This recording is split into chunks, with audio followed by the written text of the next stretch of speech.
एक couple carnival में अपनी शादी की सालगिरह का जश्न मना रहा था, लेकिन पास में ही गुंडों का एक समूह फोन से इनकी एक तस्वीर खींचता है और डैन का मजाक उड़ाते हैं। डैन ये नोटिस करता है और तुरंत आगे आता है और उनसे तस्वीर हटाने के लिए कहता है, क्योंकि ये उसके और उसकी पत्नी के बीच का निजी पल है। जब डैन उनसे भिड़ने के लिए आगे आता है, लेकिन गुंडा ताना मारते हुए तस्वीर को सोशल मीडिया पर अपलोड कर देता है। डैन की पत्नी उसे मनाने का प्रयास करती है कि वे इसे जाने दे, लेकिन मन ही मन चाहती है कि वे खुद के लिए खड़ा हो। डैन अगले पल बस गुंडे को देखता रहता है और कुछ नहीं करता। डैन को अपमानित किया गया था। डैन बिना कुछ किए वापस घर चला आता है। फिर वह स्नान करता है, लेकिन जैसे ही वह बिस्तर पर जाता है, अपमान की छवि उसके दिमाग में घूमती रहती है। ऐसा नहीं है कि वे खुद का बचाव नहीं कर सकता, वो बस अपने शांतिपूर्ण खुशहाल जीवन में जोखिम नहीं उठाना चाहता है। डैन न्यूयॉर्क में एक कार शॉप पर काम करता है। वह अपनी टीम में सर्वश्रेष्ठ सेल्समैन है, क्योंकि वहाँ कोई क्लाइंट आ जाए उसे खाली हाथ नहीं जाने देता है। वह उन्हें गाड़ी बेच के ही रहता है, इसीलिए वहाँ मौजूद हर कोई व्यक्ति उससे खुश रहता है। मैनेजर ने उसे फोटो खींचने के लिए कहता है, लेकिन वह मना कर देता है, क्योंकि आज उनकी शादी की सालगिरह है। वह अपनी पत्नी के साथ दिन बिताने के लिए घर चला जाता है। वह अपनी पत्नी को विश करता है। उसकी पत्नी जेसिका कहती है कि क्या आपको याद है, जेसिका और लीना बहस कर रहे होते हैं, क्योंकि लीना पहले पत्रकारिता के लिए स्टैनफोर्ड जाना चाहती थी, लेकिन अब उसने अपने प्रेमी ट्रेवर के साथ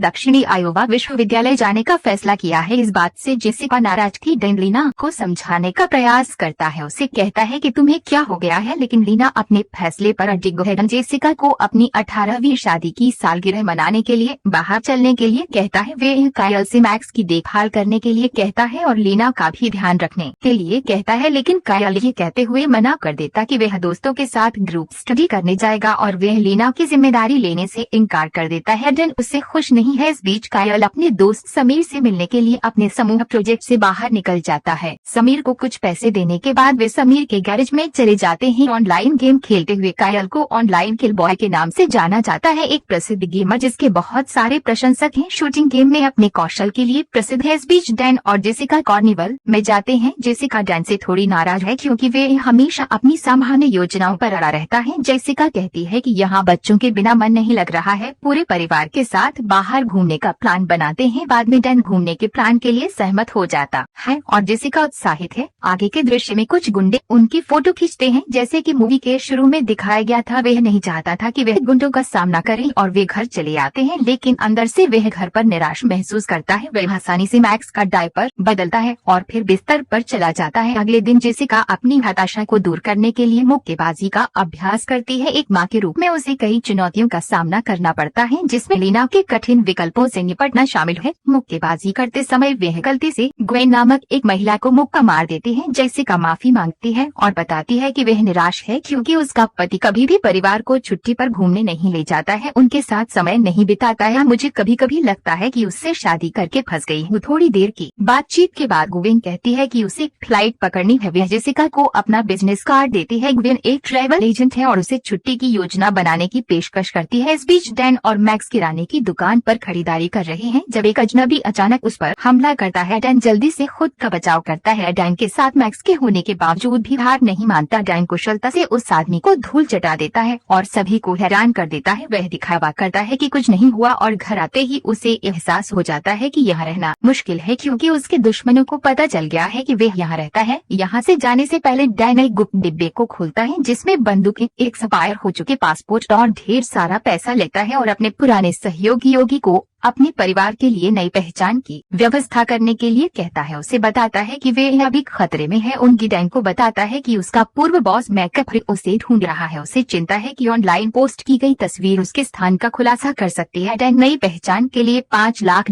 की पेशकश करता है। ओगी हैरान है कि डैन का परिवार उसकी पिछली नौकरी के बारे में नहीं जानता है। ओगी उसे कहता है कि तुम्हारे परिवार को पूरी सच्चाई बता दो, अन्यथा बैक कैफरे के भाड़े के गुंडों से भागना लगभग असंभव होगा। बाद में डैन लीना के कॉलेज में उसे खोजने जाता है। संपादक के कार्यालय में संपर्क करता है, लेकिन वह वहां नहीं होती है। एक छात्र ने उसे बताया कि उसने 3 महीने पहले ही पत्रिका की नौकरी छोड़ दी थी और अब वह अपने दोस्तों के साथ स्टेडियम में घूम रही है। दिन उस जगह पर गया, उसे बताया कि वह उससे निराश है, क्योंकि उसने पत्रिका की नौकरी छोड़ देने वाली बात कभी नहीं बताई। लीना ने बताया कि उसने नौकरी इसलिए छोड़ दी क्योंकि उसके पिता ने कभी उसके लेख नहीं पढ़े। डन कहता है कि मैं हमेशा पढ़ता था। अब वह कायल की स्कूल में जाता है। वह कायल को समीर के गैरेज में ऑनलाइन डैन गेम खेलते हुए पाता है। डैन कायल को डांटता है और उसे कार में बैठने के लिए कहता है। जब सभी बच्चे कार में होते हैं, डैन जेसिका को लेने जाता है जो अस्पताल में काम कर रही है। वे उसे कहता कि वे छुट्टी मनाने लास वेगास जा रहे हैं। जेसिका भी यही चाहती थी। जब डैन देखता है कि एक काली गाड़ी उनका पीछा कर रही है, वह समझ नहीं पाता कि इन लोगों को इस बारे में कैसे पता चला। उसे कुछ गड़बड़ लगी तो अपनी गाड़ी की गति बढ़ाकर वे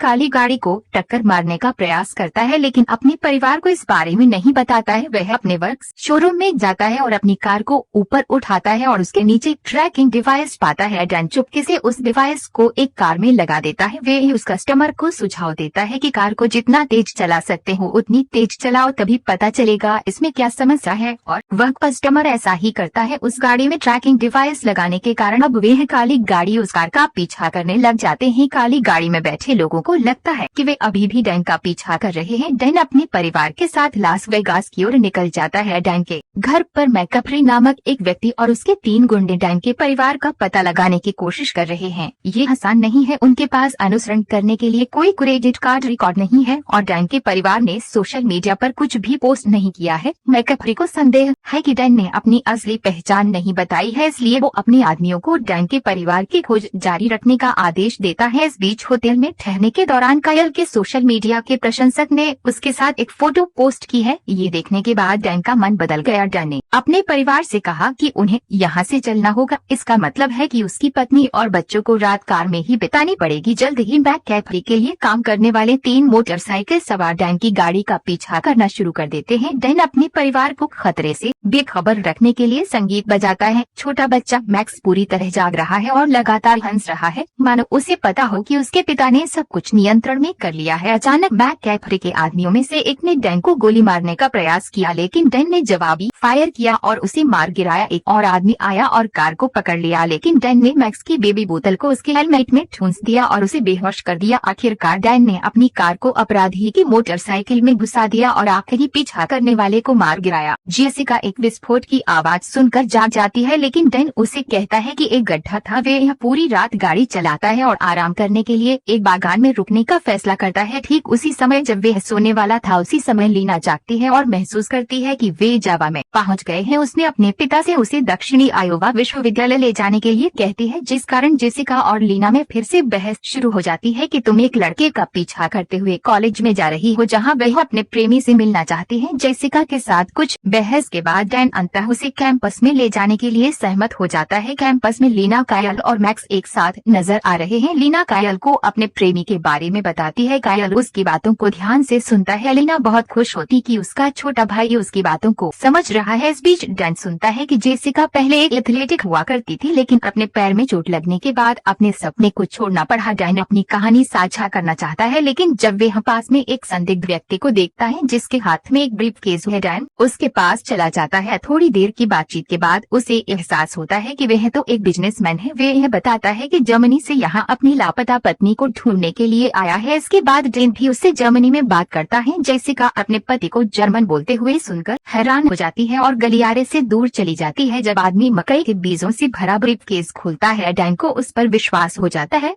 मैकफ्री के गुर्गों में से एक डैन को गोली मारने का प्रयास करता है। वह जल्दी से प्रयोगशाला में भाग जाता है जहां लड़ाई शुरू हो जाती है। डैन मैकफ्री के आदमी को मार देता है। इस बीच लीना अपने बॉयफ्रेंड ट्रेवर के कमरे में चली जाती है और उसे एक लड़की के साथ पाती है। लीना का दिल टूट जाता है। वे आंसुओं के साथ वापस लौटती है। डैन उसे सांत्वना देने का प्रयास करता है, लेकिन उसके पिता उसे मार्शल आर्ट के बारे में सिखाता है और उसे कहता है वापस जाओ और उसे सबक सिखा के आओ। लीना वापस उसके कमरे में जाती है। ट्रेवर को सबक सिखाने के साथ उससे ब्रेकअप करके खुशी के साथ वापस चली जाती है। वह अपने पिता की पहले से कहीं अधिक सराहना करते हुए गाड़ी में वापस आती है। परिवार लास वेगास के लिए एक साथ निकल जाते हैं। लीना अपने पिता से ड्राइवर की सीट लेती है। वह डैन से कॉलेज की पत्रिका नौकरी छोड़ने के लिए माफी मांगती है और पत्रिका के संपादक के रूप में अपनी भूमिका फिर से शुरू करने का वादा करती है। वह जेसिका को इस बारे में नहीं बताने के लिए उसका धन्यवाद करती है। कोलोराडो में एक रात बिताने के बाद अगले दिन डैन ओंगी से संपर्क करता है और लास वेगास में मिलने की व्यवस्था करने के लिए कहता है।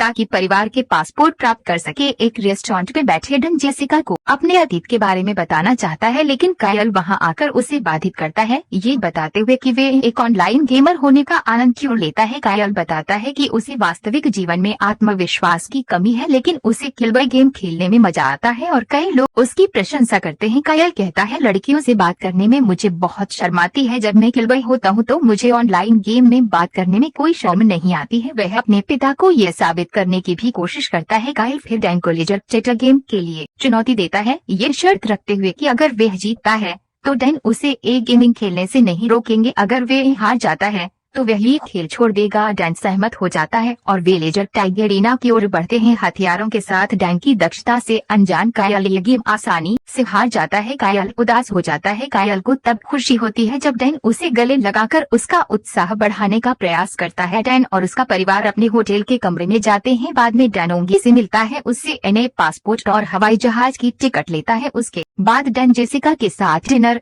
के लिए बाहर जाने वाला होता है। इससे पहले वह बच्चों से कहता है कि कमरे से बाहर ना निकले, आप किसी के लिए भी उस कमरे का दरवाजा न खोलें। फिर डैन और जेसिका बाहर चले जाते हैं। हालांकि लीना और मैक्स होटल के ऑनलाइन गेमिंग क्षेत्र का पता लगाकर वहां चले जाते हैं। इस बीच मैकअफ्री के एक आदमी ने लास वेगास में डैन और जेसिका को देख लिया और अपने बॉस को रिपोर्ट कर देता है। कायल रे नामक एक पेशेवर खिलाड़ी से मिलता है जो उसे अन्य गेमर से मिलवाता है। उधर डैन जेसिका को अपने अतीत के बारे में बताने का प्रयास करता है, लेकिन जब वेटर उनसे फ्रेंच में बात करता है वह अनजाने में फ्रेंच में जवाब देता है। जेसिका ये जानकर हैरान हो जाती है कि उसका पति 2 विदेशी भाषाएं जानता है। उसे पहले इस बारे में नहीं पता था। अपने पिछले जीवन के बारे में सच्चाई बताने की हिम्मत नहीं जुटा पा रहा था। वो फ्रेंच में समझाना शुरू कर देता है। हालांकि उसे समझ में नहीं आता कि डैन क्या कह रहा है, लेकिन जेसिका को उसका भाषण बेहद प्यारा लगता है। इस बीच कायल एक ऑनलाइन गेम खेलने के लिए तैयार हो रहा है। रे उसे अपनी जगह पर खेलने के लिए कहता है ताकि वह लीना पर लाइन मार सके। जेसिका और डैन होटल में वापस आ गए। जेसिका रोमांटिक माहौल बनाने के लिए संगीत और एक प्रेम धुन का उपयोग करती है। धुन की बदौलत डैन एक लेजर साइड का नोटिस करता है, एक गोली को चकमा देता है। वह एक शराब की बोतल फेंकता है और हमलावरों को आग लगाने के लिए अपनी बंदूक चलाता है, लेकिन जब मैकअफ्री का एक आदमी जेसिका पर बंदूक तान देता है, डैन ने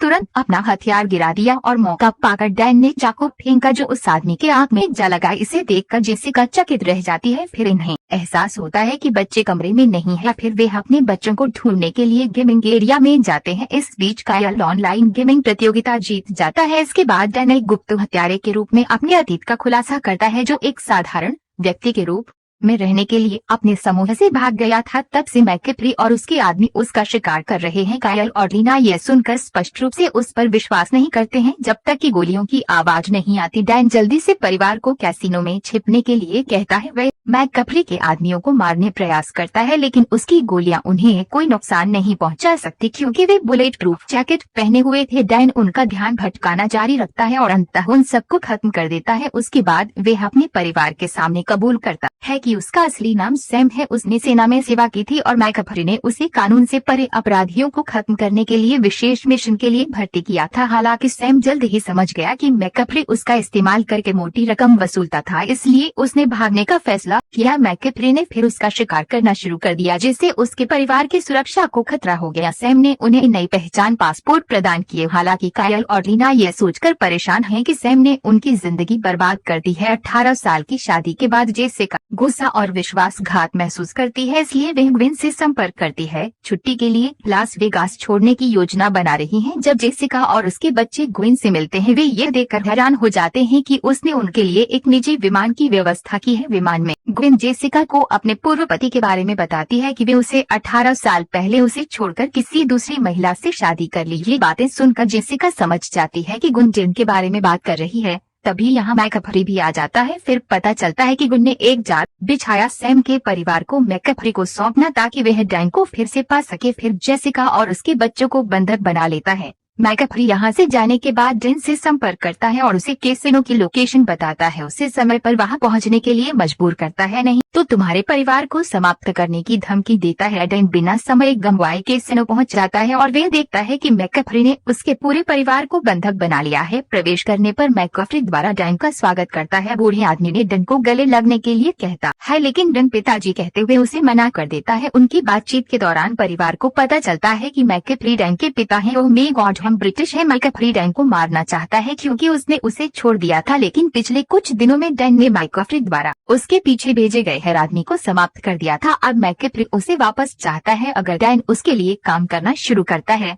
तो वह उसके परिवार को छोड़ देगा, लेकिन एक शर्त के तहत कि फिर वह कभी वापस नहीं जाएगा। डैन सहमत हो जाता है। गार्ड जेसिका और अन्य लोगों को लिफ्ट में कमरे से बाहर ले जाता है, लेकिन जेसिका अपने पति को ऐसे अब छोड़कर वापस तो नहीं जा सकती है। जेसिका मैक्स के डायपर का चतुराई से इस्तेमाल करके गार्ड का ध्यान भटकाकर उसे ऊपर की मंजिल से नीचे धकेल देती है। डैन क्वीन से प्यार करने का नाटक करता है और उसे बेहोश कर देता है ताकि उसका परिवार बच सके। डैन जेसिका से रहस्य रखने के लिए माफी मांगता है और हमेशा उसे सच बताने का वादा करता है। इस बीच मैकअफ्री को लगता है कि कुछ गड़बड़ है और वह अपने आदमियों को तैयार रहने का आदेश देता है। डैन जेसिका और बच्चों को छत पर जाने और कायल को ड्रोन देने का निर्देश देता है जो मैकअफ्री के गुरुओं पर नजर रखने में मदद करेगा। डैन जेसिका से कहता है, मुझे आखिरी बार हमारे लिए पहले जैसा आदमी बनना पड़ेगा। हालांकि जब मैकअफ्री के आदमी डैन और उसके परिवार को पकड़ने के लिए लिफ्ट के पास इंतजार करते हैं तो उन्हें अंदर केवल मैक्स के सम्मान में बम मिलता है, जो कायल की सहायता से वह बम फट जाता है जिससे वे चौंक जाते हैं। डैन मैकअफ्री के आदमियों को एक एक करके मार गिराता है। कायल उनके स्थानों को बताता है। इस बीच ग्वेन जाग जाती है और मैकअफ्री को कॉल करती है। उसे कायल को खोजने का आदेश देती है जो ऊपर ड्रोन को चला रहा है। डैन ने अपनी बंदूक मैकअफ्री पर तान दी और उसे सब कुछ रोकने का आग्रह किया, लेकिन मैकअफ्री ने अपने आदमियों को डैन पर गोली चलाने का आदेश दिया जो छत पर उनकी गोलियों से बचता है। जेसिका और ग्वेन छत पर आ जाती है। ग्वेन जेसिका को ताना मारती है क्योंकि वह जानती है कि लड़ाई में उसका पलड़ा भारी है और इस लंबे संघर्ष के बाद ग्वेन जेसिका को हरा देती है। उधर मैकअफ्री ने डैन को परास्त कर दिया और उसे गोली मारने का मौका मिला, लेकिन वह इस बात पर चिल्लाने से खुद को रोक नहीं पाया कि परिवार ने उसे कैसे कमजोर बना दिया है। इस बीच जेसिका को मलबा उठाने की ताकत मिलती है, लेकिन वह अभी भी आलू की बोरी की तरह इधर उधर उछल रही है। उधर डैन मैकअफ्री की बंदूक से गोलियां निकालने में कामयाब हो जाता है, लेकिन इस बार जेसिका बम्बू का इस्तेमाल करके उसे मार गिराती है। मैकअफ्री लड़ाई में डैन को हरा देता है और उसे मारने के लिए बंदूक पकड़ लेता है। तभी परिवार आ जाता है। लीना मैकअफ्री से कहती है कि वे अपने दादा को पाकर खुश है। मैकअफ्री क्षण भर के लिए विचलित हो जाता है और डैन को हमला करने का मौका देता है और डैन उसे बेहोश कर देता है। जब पुलिस पहुंचती है मैकअफ्री को उसके किए गए अपराधों के लिए कैद कर लिया जाता है। 6 महीने बाद लीना मैकअफ्री के हत्यारे संगठन को कवर करके समाचार रिपोर्टर बनने का अपना सपना पूरा करती है। डैन ने भी एक सिक्योरिटी कंपनी खोली है जो बैंकों को सुरक्षा देती है। जेसिका एक खेल कोच बन जाती है। जब भी इनके परिवार को समय मिलता है वे यह सब एक साथ रोड ट्रिप पर जाते हैं, लेकिन एक नियम के साथ कि यात्रा के दौरान कोई भी अपने फोन का उपयोग नहीं करेगा। वे अपने परिवार के साथ हर पल का आनंद लेते हैं, कभी भी डायपर लाना नहीं भूलते हैं। वे शायद आपकी जान बचा सकता है।